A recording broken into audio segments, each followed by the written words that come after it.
Welcome to சுவை சமையல். இந்த வீடியோவில் நம்ம பார்க்க போகிறது த்ரெட் சிக்கன் எப்படி பண்ணுறதுன்னு பார்க்கலாம். யூஸ்வலாகவே நம்ம சிக்கன்னாலே சிக்கன் 65, சில்லி சிக்கன் அந்த மாதிரி தான் செஞ்சு சாப்பிடுவோம். இந்த த்ரெட் சிக்கன் வந்து கண்டிப்பாக ஒரு டிஃப்ரெண்ட் டேஸ்ட்டில் இருக்கும். இந்த சிக்கனை வந்து நம்ம நூடுல்ஸோடு சேர்த்து செய்யும்போது ரொம்ப நல்லா கிறிஸ்பியாக இருக்கும். இந்த ரம்ஜான் டைமில் நம்ம நோன்பு திறக்கும் போது இந்த மாதிரி ஒரு டிஃப்ரெண்ட்டான சைட் டிஷ் பண்ணி சாப்பிட்டோன்னா நமக்கு வயிறு நல்லா ஃபில் ஆன மாதிரி ஃபீல் ஆகும். உங்களுக்கு ஃபுட் கார்விங்ஸ் இருக்காது, வேணால் ட்ரை பண்ணி பாருங்கள். இது வந்து ஒரு ஈவினிங் ஸ்நாக் மாதிரியும் இருக்கும். அதனால் உங்கள் வீட்டில் குழந்தைங்களுக்கு செஞ்சு கொடுங்க, அவங்களும் ரொம்ப விரும்பி சாப்பிடுவாங்க. இப்போ இந்த கிறிஸ்பியான காரசாரமான த்ரெட் சிக்கன் எப்படி பண்ணுறதுன்னு பார்க்கலாம் வாங்க. இதுவரைக்கும் சுவை சமையல் சேனலை சப்ஸ்கிரைப் பண்ணாதவங்க சப்ஸ்கிரைப் பண்ணிக்கோங்க. இந்த வீடியோவுக்கு கீழே இருக்க சப்ஸ்கிரைப் பட்டனை கிளிக் பண்ணிக்கோங்க. கூடவே இருக்க பெல் ஐக்கானையும் கிளிக் பண்ணிக்கோங்க. இப்போ வாங்க நம்ம வீடியோக்குள்ளே போகலாம். த்ரெட் சிக்கன் பண்ண என்னென்ன தேவையான பொருள்னு பார்க்கலாம். 1/2 கிலோ போன்லெஸ் சிக்கன் எடுத்திருக்கேன். 1 table spoon chilli sauce, 1 table spoon soya sauce, 1 table spoon மிளகாத்தூள், 2 டேபிள் ஸ்பூன் கார்ன்ஃப்ளவர் மாவு, 1 முட்டை, 1 டேபிள் ஸ்பூன் இஞ்சி பூண்டு பேஸ்ட்டு, நூடுல்ஸ் 2 பேக் எடுத்திருக்கேன், உப்பு தேவையான அளவு. இப்போ எப்படி பண்ணுறதுன்னு பார்க்கலாம். சிக்கனில் உப்பு,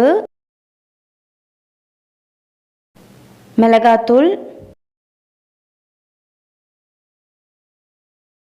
சில்லி சாஸு, சோயா சாஸு,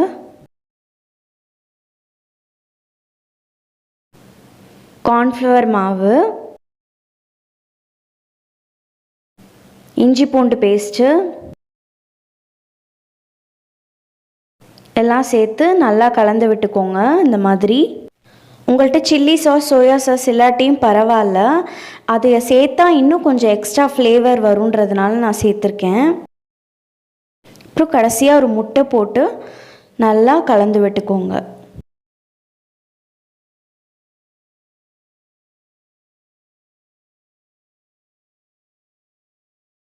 அப்புறம் இதை ஒரு ஏர்டைட் கண்டெய்னரில் வச்சு ஒரு 1/2 மணி நேரம் ஃப்ரிட்ஜில் வச்சு எடுத்துக்கோங்க. ஒரு கடாயில் 2 டம்ளர் தண்ணி ஊற்றிக்கோங்க. தண்ணி நல்லா கொதிக்க ஆரம்பிச்சிருச்சு. நம்ம இப்போ இதில் நூடுல்ஸ் எடுத்து போட்டுக்கலாம். சிக்கன் நமக்கு நல்லா ஊறி ரெடி ஆகிறதுக்குள்ளே நம்ம இந்த நூடுல்ஸ் எல்லாம் போட்டு நல்லா பாயில் பண்ணி வச்சுக்கலாம்.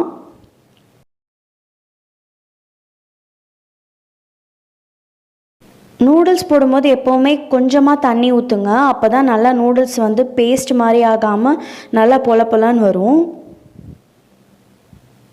நல்லா நமக்கு சூப்பராக ரெடி ஆகிடுச்சு நூடுல்ஸு.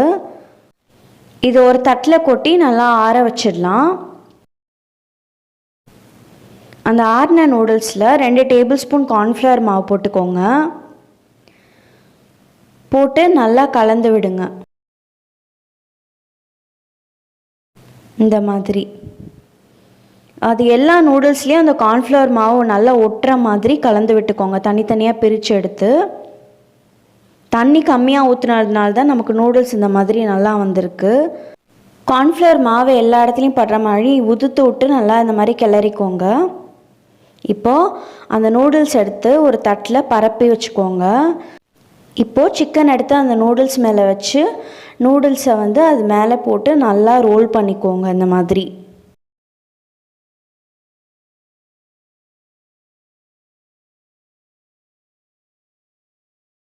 இதே மாதிரி எல்லா சிக்கன் பீசஸ்க்கும் நீங்கள் பண்ணிடுங்க.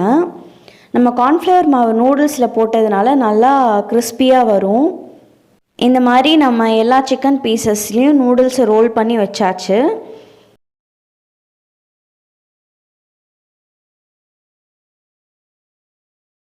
ஒரு கடாயில் எண்ணெய் ஊற்றி நல்லா சூடு பண்ணிக்கோங்க. இப்போ நம்ம ரோல் பண்ணி வச்சுருக்க சிக்கனை வந்து எடுத்து ஒன்று ஒன்றா அதில் போட்டுக்கலாம். போட்டு நல்லா ஃப்ரை பண்ணுங்கள்.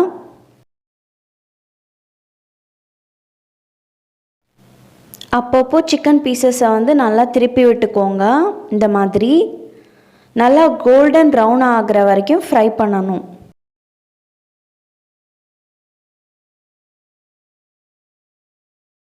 அந்த எண்ணெய் சொரசொரப்பு நமக்கு கம்மியாயிடுச்சு. அப்போவே வந்து இது நல்லா வெந்துருச்சுன்னு அர்த்தம்.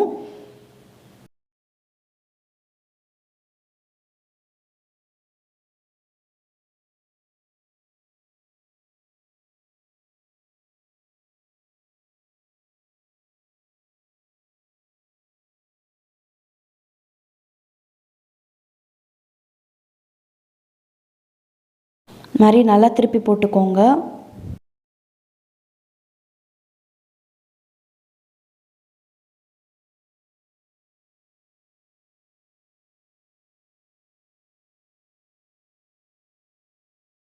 இப்போது நமக்கு நல்லா கோல்டன் ப்ரௌன் கலரில் வந்துருச்சு.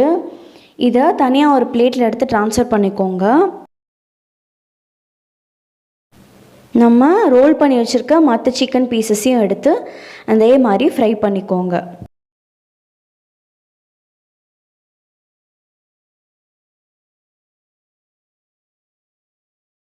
இந்த மாதிரி கலரில் வந்தோடனே எடுத்துருங்க.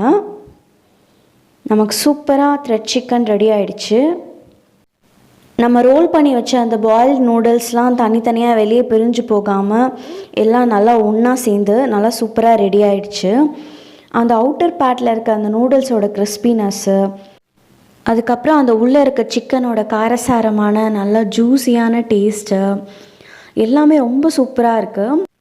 அந்த டொமேட்டோ சாஸில் இருக்க இனிப்பு புளிப்பு டேஸ்ட்டு இந்த த்ரெட் சிக்கனோட அதை சேர்த்து சாப்பிடும்போது ரொம்ப நல்லாயிருக்கு. எனக்கு ரொம்ப பிடிச்சிருக்கு. உங்களுக்கும் இது ரொம்ப பிடிக்கும்னு நினைக்கிறேன். இந்த வீடியோ உங்களுக்கு பிடிச்சிருந்தா லைக் பண்ணுங்கள், ஷேர் பண்ணுங்கள், உங்கள் ஃப்ரெண்ட்ஸ்க்கு கமெண்ட் பண்ணுங்கள். மறக்காமல் சுவை சமையலுக்கு சப்ஸ்கிரைப் பண்ணுங்கள். தேங்க்யூ ஃபார் வாட்சிங்.